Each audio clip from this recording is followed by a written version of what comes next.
Thank you. इस तरफ को सीएम साहब वो लोग हैं जिनकी वजह से आज यहाँ पहुँचा। अभी जैसे हसन ने बताया कि हमारे पास एक आदमी से ये एकेडमी शुरू हुई थी। जब मैं आया था तो पैसे थे ही नहीं, लेकिन विल थी। तो उस्ताद ज़फ़र अली ख़ां एक बड़े घराने के बड़े आदमी थे, उनसे दरख्वास्त की और हमने कहा 1 रुपया भी नहीं देंगे, जगह हम देंगे, कमरा हमारा होगा, रोशनी हमारी होगी, बस आप उस्ताद जी यहाँ पर गाना सिखाएं और जो फीस से पैसे आएंगे सारे वो ले जाएं। बिकॉज वी डोंट, हमारे पास कोई पैसा नहीं था। उनका थोड़े अरसे बाद इंतकाल हो गया और उसी बड़े घराने के सबूत उनके भाई महमूद अली ख़ान साहब से ये म्यूज़िक की एकेडमी। आप एक मिनट खड़े हो जाए, खान साहब आप खड़े हो जाएं ताकि सबको इत्तला मिल जाए। खान साहब ने, हाँ, ये सर कुछ 16 बरस पहले जब मैं आया तो ये एक we started a music academy with one ustad and you know the meaning of ustad. Even in Turkey and in Arab ustad is Ustad, it's same. फिर उसके बाद एक और हमारी एकेडमी में अब कोई 100 के करीब टीचर हैं। We have 100+ faculty, 30-35 in music, 30-35 in theatre, and we have a oldest art school of this city. But वो आर्ट स्कूल ख़त्म हो गया था, हमने उसको टर्न अराउंड किया। फिर हमने बेस्ट फैकल्टी इस शहर की, इस मुल्क की जमा की। और इनका कमाल ये है कि दूसरी जहाँ यूनिवर्सिटियों में जस्टिस साहब 5-5, 4-4 लाख रुपए मिलते हैं, मैंने चंद हज़ार रुपए पे इन्हें रिक्वेस्ट की, क्योंकि हमारे स्टूडेंट सारे के सारे फ्री पढ़ते थे और ज़्यादातर totally they belong to totally lower income group and suppressed class.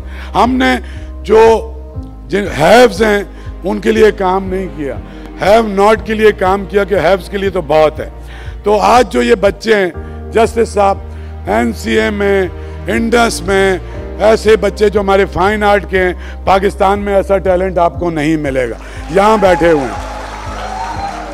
इसी तरह और इनका काम जस्टिस साहब कराची की इंडिपेंडेंट गैलरीज में भी एग्जिबिट हो रहा है। Diplomats are purchasing their work, America तक जा रहा है और लाहौर की गैलरीज में भी इनका काम जा रहा है। So I am proud of all of you. सारा रॉ टैलेंट आया था, बात करना भी मुश्किल थी। सर आपको पता है, मजदूर का बच्चा, ट्रक ड्राइवर का बच्चा, बेरोजगार का बच्चा, कंधे झुके हुए, आंखें झुकी हुई, कोई उम्मीद नहीं, इस में दाखिल हुए। और ये बहुत सारी मिसालें। ये मेरा दोस्त है, बहुत बड़ा शायर है, और वही नूर उर्दू का, बलोची का, इसका एक भांजा मेरे पास आया था। आज वो एकेडमीज़ का डायरेक्टर है, सारी एकेडमी चलाता है।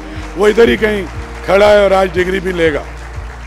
बात नहीं कर सकता था सर, अब ये सारा कुछ चलाते हैं। इसी तरीके से ये जितने बच्चे अब मुख्तलिफ डिपार्टमेंट्स के डायरेक्टर हैं सर, क्रिएटिव काम करते हैं, ये सारे वॉलंटियर आए थे, या फ्री में, या एक बंद कबाब और 1 लीटर पेट्रोल पे, या फिर हाँ, या फिर सर कोई फिर 10,000 रुपये महीना। फिर हमारी रिसोर्सेज बढ़ती गई। हमने ह्यूमन रिसोर्स पे एक और जो मैं आपसे आज कर रहा था सर, मैं लंबी तकरीर नहीं करूँगा। म्यूज़िक में इस मुल्क का बहुत बड़ा आदमी अदनान आफाक एक गिटारिस्ट था, जिससे बड़ा, और इस मुल्क के अक्सर बड़े गिटारिस्ट सर उसके शागिर्द हैं। उसने खान साहब के साथ और हमारी फैकल्टी, बड़े बड़े घरानों के लोग बैठे, इमरान अब्बास और सारे लोग, इनके साथ मिलके उसने सर वो उसका विजन था कि उसने ईस्टर्न म्यूज़िक, वेस्टर्न म्यूज़िक और ग्लोबली आर्ट्स काउंसिल को डिफरेंट हमारे जो कंट्रीज़ हैं उनके साथ कनेक्ट किया।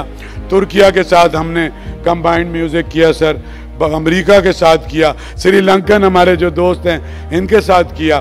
तो उसका नाम है अदनान आफाक, उसको कैंसर हुआ है और हम बहुत तकलीफ में हैं सारे के सारे।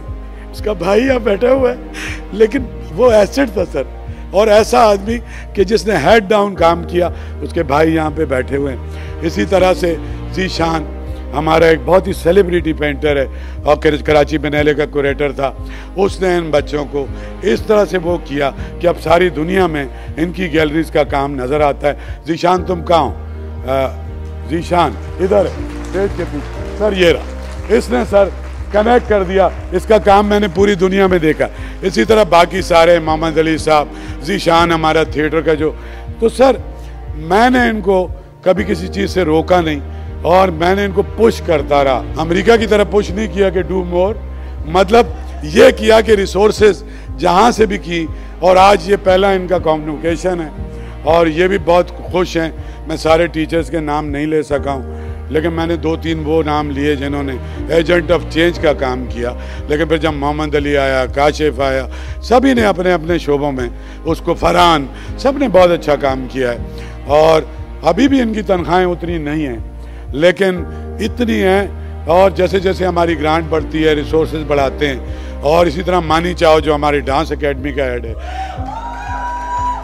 3 दहाइयों से सर काम करता है, ये भी अकेला आया, उसने एक एकेडमी, और यहाँ पे हम इंटरनेशनल कोलैबोरेशंस भी करते हैं। सो आज ये दिन आया है कि ये इनके प्राउड पेरेंट्स, इसलिए कि जैसे साहब ज़्यादातर ये मसला था हमें कि वालिदैन ये कहते थे कि ये किस किस्म के कामों में तुमने लगा दिया, हमारे बच्चे को रक्स पे लगा दिया और हमारे बच्चे को गाने पे लगा दिया।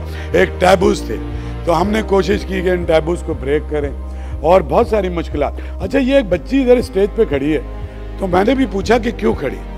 जस्टिस साहब, हमारे पास बच्चे हैं डिफरेंटली एबल और उनको भी free of cost, top painter हैं हमारे पास बच्चे यहाँ पे बैठे हुए हैं कि जो बोल नहीं सकते, सुन नहीं सकते, लेकिन वो अपने काम पे इतने फोकस हैं कि वो बहुत ही अच्छे हैं। और उनके पास एक रॉ नेचुरल, इनकी सारी स्टोरीज लियारी की, लियाकताबाद की, औरंगी टाउन, वो वहाँ की मिजरीज, वहाँ की स्टोरीज इनके म्यूज़िक में हैं, इसके आर्ट में हैं। तो आज मेरे तो सर जस्टिस साहब बहुत तारीफ़ें होती हैं दुनिया भर में, और कि जी उर्दू कॉन्फ्रेंस कराई, फलां कराया, फलां कराया, लेकिन जस्टिस साहब हमारा ये है कि निकलना कूहे कफ़े बर्ग के ताक़ुब में, तू दस्ते कश्फ करामत है, शाख गुल को सवार।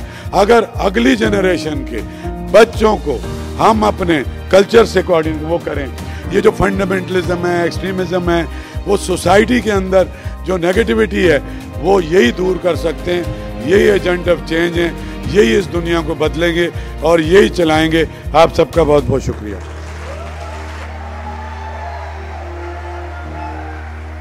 Thank you, sir, for the enlightening address.